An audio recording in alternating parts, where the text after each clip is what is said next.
Bike riding का एक सबसे एक्साइटिंग पार्ट होता है कॉर्नरिंग, जहां आप अपनी बॉडी यूज़ करके अपने बाइक के डायरेक्शन गाइड करते हो। अब आप बोलोगे कॉर्नरिंग में सीखने वाली क्या बात है, बाइक का हैंडल घुमाया और मोड़ काट लिया। बात सही है, लेकिन आप हैंडल टर्न करके सिर्फ 20-30 की स्पीड पे ही टर्न कर पाओगे। उससे ज़्यादा स्पीड पे हैंडल टर्न करने की कोशिश करोगे तो ऐसे जेम्स बॉन्ड की तरह उड़ते हुए जाओगे। तो अगर हर स्पीड पे हैंडल टर्न नहीं कर सकते तो फिर मीडियम टू हाई स्पीड पे कॉर्नरिंग करने का क्या सही तरीका है? इस सवाल का जवाब है बाइक की बेसिक ज्योमेट्री पे। हर बाइक या फिर हर टू व्हीलर का स्ट्रक्चर कुछ इस तरह से बना हुआ होता है कि बाइक जिस साइड लीन होती है या बाइक का वेट जिस साइड होता है, फ्रंट टायर उसी साइड मुड़ने की कोशिश करता है ताकि पूरी बाइक की स्टेबिलिटी बनी रहे। इसी कॉन्सेप्ट को ध्यान में रख के हम 3 टेक्निक से कॉर्नरिंग कर सकते हैं: लीन, काउंटर लीन और न्यूट्रल। सबसे पहले हम बात करते हैं लीन की। लीन करने का मेन कॉन्सेप्ट है अपनी बॉडी का वेट यूज़ करके बाइक को लीन कराने का, जिससे कि बाइक उसी डायरेक्शन में टर्न हो। लीन करने के लिए आपको अपनी बॉडी का वेट उस साइड में शिफ्ट करना है जिस साइड आपको टर्न लेना है, और आपका हेड का डायरेक्शन होना चाहिए जहां आपको जाना है। अगर आप नए राइडर हो तो आपको मोटोजीपी रेसर्स की तरह लीन नहीं करना है। स्टार्टिंग में आप अपनी अपर बॉडी यूज़ करके लीन करना ट्राई कर सकते हो, और जैसे जैसे आपको एक्सपीरियंस हो आप अपनी लोअर बॉडी का वेट भी यूज़ करना स्टार्ट कर सकते हो लीन करने के लिए।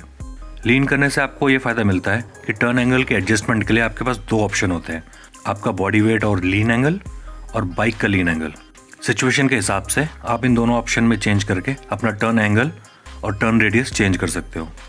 लेकिन लीन करने का एक नुकसान है, लीन करने में और वापस न्यूट्रल पोजीशन में आने में थोड़ा ज़्यादा टाइम लगता है इन कंपैरिजन टू काउंटर लीन। इसलिए आप देखोगे कि लीनिंग टेक्निक मोस्टली यूज़ होती है मोटो जीपी जैसी रेसों में, जहाँ टर्न एंगल थोड़े शैलो होते हैं। क्योंकि लीनिंग में मोस्टली आपके पाँव और कोर पे बॉडी वेट रहता है, इसलिए लीनिंग मोस्टली उन बाइक्स के लिए सही रहता है जिनकी फुटपैक पोजीशन न्यूट्रल हो या फिर थोड़ी सी पीछे हो।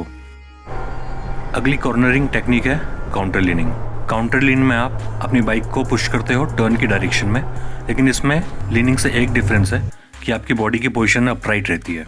काउंटर लीन यूज़ होता है जब आपको शार्प टर्न लेना हो या फिर क्विकली डायरेक्शन शिफ्ट करना हो।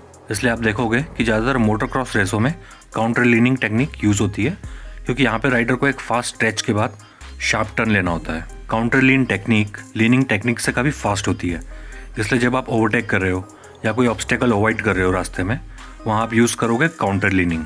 काउंटर लीनिंग का एक ही डिसएडवांटेज है कि टर्न के लिए आपको पूरी तरह बाइक के लीन एंगल पर डिपेंडेंट रहना पड़ता है, और अगर लीन एंगल ज़्यादा हुआ तो बाइक ईजिली स्किड हो सकती है। काउंटर लीनिंग का यह फ़ायदा है कि आप उसे किसी भी बाइक पे कर सकते हो, स्पोर्ट्स, क्रूज़र, एडवेंचर। अगर आपको लीन और काउंटर लीन का थोड़ा एक्सपीरियंस हो गया हो तो एस शेप के टर्न्स में आप इन दोनों को कंबाइन भी कर सकते हो। आप पहले टर्न पे ले सकते हो काउंटर लीन, और फिर उसी काउंटर लीन पोजीशन को कंटिन्यू कर सकते हो लीनिंग पोजीशन पे। तो ये तो थे लीनिंग और काउंटर लीनिंग के basics. So hopefully this will help you in some way in your rides. And if you like the video और didn't like anything, drop a comment to let me know, and subscribe for more similar stuff. See you in the next ride.